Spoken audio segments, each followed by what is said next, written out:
اللهم صل على محمد وآل محمد.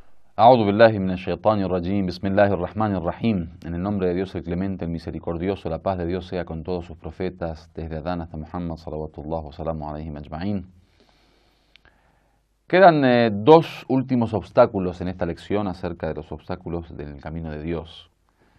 Habíamos dicho en la última lección, si recuerdan, que uno de estos obstáculos era hubb dhat, o el amor propio, el amor a sí mismo. Cuando hablamos de el amor propio no estamos hablando de, digamos, el nivel normal del amor que uno puede tener por su propia persona, porque eso no solo no es perjudicial, sino que además es una forma de poder ser lógico con nuestra realidad, porque quien no tiene amor propio entonces no desearía salvarse, quien no tiene amor propio no desearía la perfección, no desearía protegerse del mal, o sea, todo lo que tiene de bueno, digamos, este movimiento hacia Dios y la perfección y el querer salvarnos y el querer luchar por la otra vida, todo vuelve al fin y al cabo al amor propio, porque si no existiera ningún tipo de amor propio, entonces no habría forma de poder perfeccionarnos.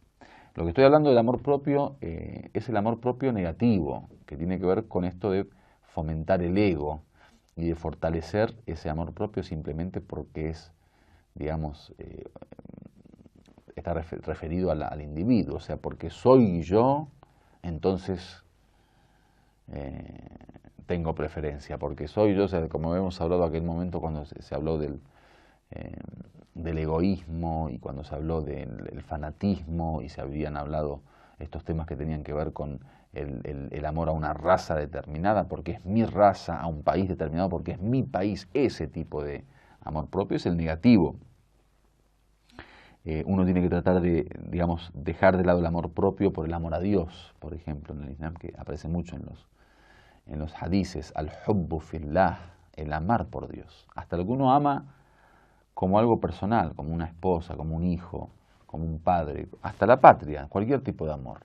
Ese amor debe ser también por Dios.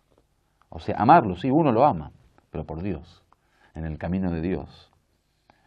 Lo ama siempre y cuando se encuentre, digamos, dentro de esta senda que nos lleva a Dios. Lo ama porque nos ayuda a llegar a Dios. Lo ama porque colabora en esto de la perfección. Porque por naturaleza uno ama, al fin y al cabo, a toda bondad, a toda belleza. Ama en el sentido de la tendencia, tienen una propensión hacia ello, una propensión hacia el bien, una propensión hacia la perfección. Y todo eso es Dios.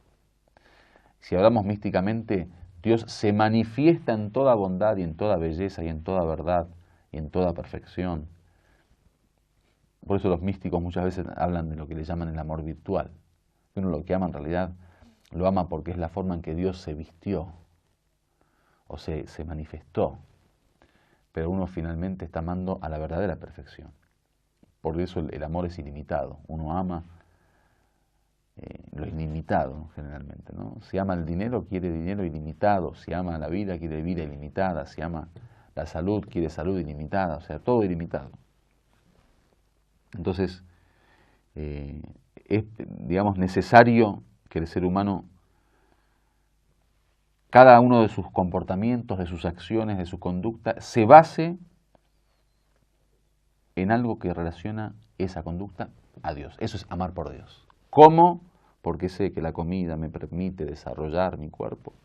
Ese amor por la comida, ese amor por la vida, ese amor por la salud, no es para uno mismo. No es que como por mí, para mí, no es que quiero vivir por mí, para mí. Todo lo traduzco en Dios. Entonces amamos, pero amamos a Dios. Entonces el amor propio se traduce en un amor a Dios. Lo otro que también es una de estas enfermedades y que de alguna manera es un obstáculo en el crecimiento espiritual y en esto de poder llegar a Dios es lo que llaman ضعف الإرادة, que tiene que ver con la debilidad de la voluntad. Mucha gente, desgraciadamente, en esta cultura, digamos, del placer, en esta cultura de lo light, del fast food, de lo rápido, de lo simple, de lo que no es complejo, de aquello que de alguna manera se consigue de forma fácil. En esta cultura que desgraciadamente en Occidente se ha promovido tanto, esto de la vida light y esto de la vida sin esfuerzo y sin sacrificio, toda esa cultura va debilitando mucho la voluntad. Ustedes imaginen, digamos, no nuestros padres, pero sí quizá nuestros abuelos y quizá antes de ellos, la vida que tenían, desde que se transportaban en burro o en mula o en camello o en caballo o en lo que sea, hasta que iban a buscar el agua no sé a qué río, hasta el tema de tener que lavar, por ejemplo, los platos o las tazas o los cubiertos en tal valle, hasta tener que subir a la montaña para buscar tal animal o tal fruto, hasta tener que llevar las vacas si eran agricultores, por ejemplo, ganaderos o trabajaban con la ganadería o con la agricultura, en fin, todo este esfuerzo, digamos, de nuestros abuelos, de nuestros antepasados, el tema de la luz, de tener que prender fuego para calentarse, el tema de tener que prender velas o cualquier otra cuestión o con algún tipo de combustible para tener luz, todo eso se transformó hoy obviamente en algo que es historia, ¿no? Y hoy vemos digamos, la imagen de este hombre sentado en su sillón y con el remote control, con el control remoto haciendo zapping y muy tranquilo tomando su café. Entonces, todo esto fue debilitando la voluntad, mientras que en la cultura islámica se promueve todo lo contrario, o sea, se promueve la cultura de la lucha, del esfuerzo y del sacrificio, ¿no? Entonces, uno de los obstáculos muchas veces para esto es la purificación del alma y para poder llegar a la otra vida de esta forma, o sea, el encuentro con Dios, ya sea en esta vida o en la otra vida, tiene que ser el resultado del sacrificio. Dice el Corán, وَالَّذِينَ جَاهَدُوا فِينَا لَنَهْدِيَنَّهُمْ سُبُلَنَا.